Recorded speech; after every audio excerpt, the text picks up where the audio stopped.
NIL WWE pool. If you're not a professional athlete, sorry, the WWE is not going to be looking for you. It's just the way it is. That's just life. Well, anyways, going back to where it should have stopped, and it didn't. The indie wrestlers allowed this to happen. You saw the wrestlers guys say, hey, listen, since this happened, let's go into business. They what Raha said, what you could do, you could come into the ring and you could get your receipt. Well, if nothing really happened with the beer bottle, then why do you think Raha needs to get a receipt? You know, he has no idea on how professional wrestling works. He's a legitimate fighter, and he's got natural finances that's going to kick in.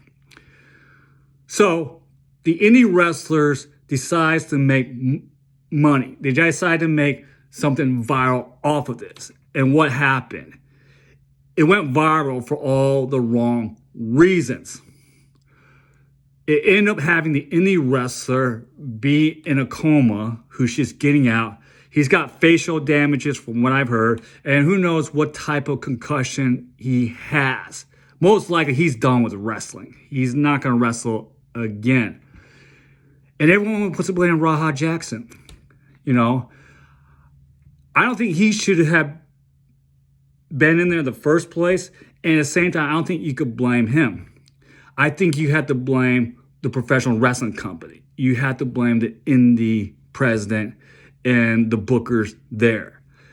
Now, if they're looking to present to WWE and continue business with them, well, all that has ended. WWE has cut ties with them, rightfully so. So you end up losing a major opportunity to grow your business because there's a lack of accountability and a lack of understanding. This is what happens when you get stupid people involved to do stupid things. This thing should have ended with the apology. It should have never gone into the ring. If it had never gone into the ring, then the soldier with a PTSD that decided to become a professional wrestler would still be wrestling today. Now, how is he going to make his livelihood? He's got to take personal responsibility for himself, and the wrestling company's got to hold the wrestlers accountable. Hopefully, Raha Jackson is dismissed, and I think his dad, it seems like he's very sincere. I'm sure his dad was going to have a sit-down talk with him and say, hey, listen, you can't do stuff like this. You need to be wise on where you're going. And this is Wrestling Between Society. Johnny Alpha is out.